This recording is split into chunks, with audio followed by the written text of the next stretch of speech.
Hey everybody, Mike here. So in this video I'm going to show you how we pour a set of concrete steps. And I'll have the forming video and the finishing videos following this one in a set of series. So part 1, this is part 1, we'll have part 2 and part 3. So make sure you subscribe to the channel so you can come back and be notified when I have those videos out. I'll also have the full training videos on how to do these steps like this in the Concrete Underground, which is in a link below. That's my training academy, so you can check that out also. Those will be coming up in the month of November. So the first thing we do when we pour concrete steps is, we ask for a pretty low slump concrete. This is probably about a 4-inch slump concrete, and slump means how wet or how dry the concrete is when the concrete driver mixes it up in his truck. So we like to keep the concrete fairly dry so it doesn't sag too much underneath the stairs or underneath the risers.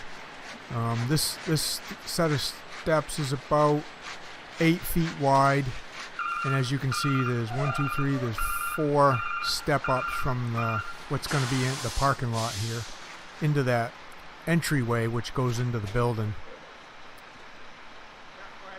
So I did all the forming on this, and I put the styrofoam in, I put the rebar in. So I did everything on this job.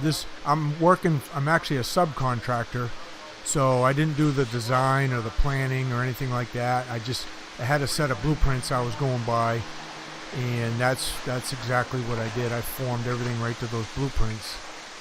So I wasn't actually in on the design or anything like that. So the key to pouring these steps, number one, is the low slump concrete, and then getting the concrete in place, filling up your stairs. And then, as you'll see here in a minute, I'm gonna vibrate this and make sure. I actually forgot to do something on these, and I remembered right at the end. So make sure you watch the whole video to check that out. It's kind of funny, as long as I've been doing this, even sometimes I still forget to do things. So Darren's kind of shoveling the concrete down the chute, Luke's putting it in place, smoothing it out. And if you can notice on those risers, I kind of 45 the bottom of them to make it a little easier to pour. That way, I want to match the bottom of that riser on the top step, and then obviously the top of the form on the one below it. And I actually made that 45, where I cut that 45 on the bottom of the risers. That's about 1/4 of an inch higher than the form, the next step down. So these steps will have a slight pitch out so water won't sit on them when it rains.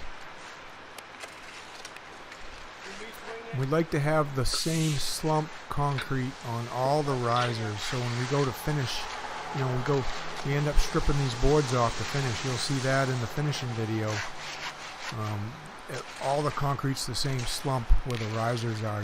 We don't really need concrete this stiff to pour that patio back there, that entryway. Or we got a wheelchair ramp way over there to the right. You can kind of see those forms that slope down. Even on that wheelchair ramp, we don't need the concrete quite this stiff, so we're just putting the same slump concrete in front of all the risers. That way when we finish it, it'll make it a little bit easier. So the next thing I do, once we get the concrete in place, is I take my little DeWalt pencil vibrator, and I'm going to vibrate that concrete really good. That's going to take out most of the air pockets, up against the forms, but there'll still be a few when we go to strip these forms off. But that takes care of a lot of work when it comes to finishing, is vibrating that concrete. And you can see how it just wants to kind of sag down. That's just perfectly normal. There's not much you can do about it. You just gonna have to dig that concrete back out that's high and just throw it back up top. You want to see it. When you vibrate the concrete, you want to see it come out below the riser that's above it, and make sure everything's filled up really, really nice and there's no air pockets anywhere. Even on those side forms, those are you'll see when we strip those off, you know, you want those looking really, really nice when you finish, because some of it may end up being exposed like these. These will all be exposed after on the sides. That pencil vibrator makes it really, really easy. That thing's really light. And, you know, I have that down in the link in the description. We use that thing all the time for vibrating around our forms. Much, much easier than carrying around a bigger one or even an electric one.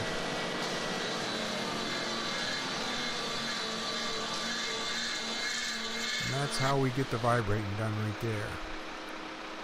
So once we get them poured and vibrated, the next step is to, you know, get your concrete roughed in. And that's what I'm doing. So I'm digging out that high, and I'm going to get it roughed in pretty close to grade.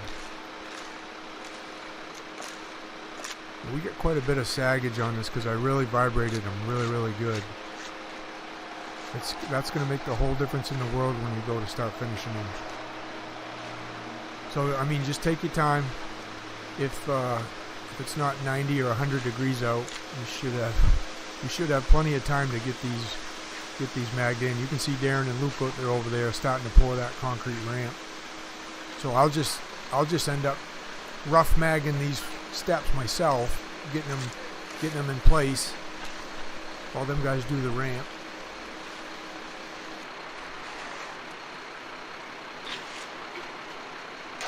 I decided to go get a shovel because there was quite a bit of saggage after I got done vibrating this thing, just to speed things up a little bit. There's definitely no hurrying when you do these. You know, you want to make sure you get them magged really, really as close as possible the first time. And you can see how I've got that 45 under there I'm going by. I want to go right at the bottom of that 45 on those risers, as close to the bottom as I can. I definitely don't want to be low on it. If I'm a tiny bit high on it, that's okay. I'll fix that when I finish. But I want to match that form on the front, you know, the front riser, and get as close to I can as the 45 on the back riser. That'll save me a lot of work later on. And I'm just, you know, like I said, I'm just roughing these in right now. I'm just magging them. I don't have to get them perfect. I know that I'm going to have time. I got to let the concrete set up afterwards. Let it harden up some before I try to really get it perfect. But the closer you can get them now at this stage, you know, the better off you are. Now I'm throwing some concrete on the ground there for a reason. And I'll tell you why. I'll tell you why later on in the video, but I'm not just throwing it on the ground to waste it.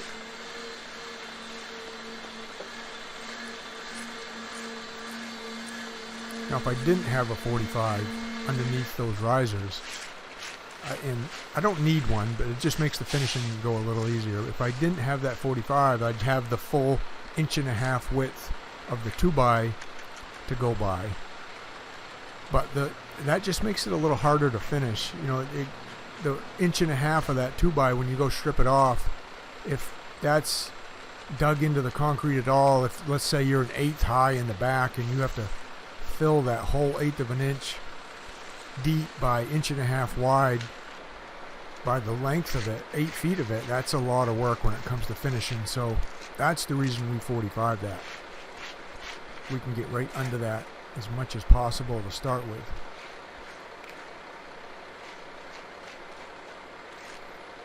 See how the process goes. It's not too bad, you know, as long as you're not in a big hurry. You can get them looking pretty good on this first rough float.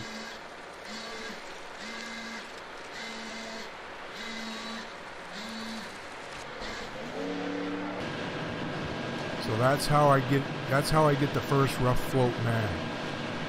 And as you can see, this is what I forgot to do before I started magging them. I forgot to put that rebar in the nose, and that's what it called for on the set of plans. So I mean, really, I could have set that in first before I got this all nice and mag floated out, but I forgot. The guys reminded me after that rebar was sitting right there on that pillar.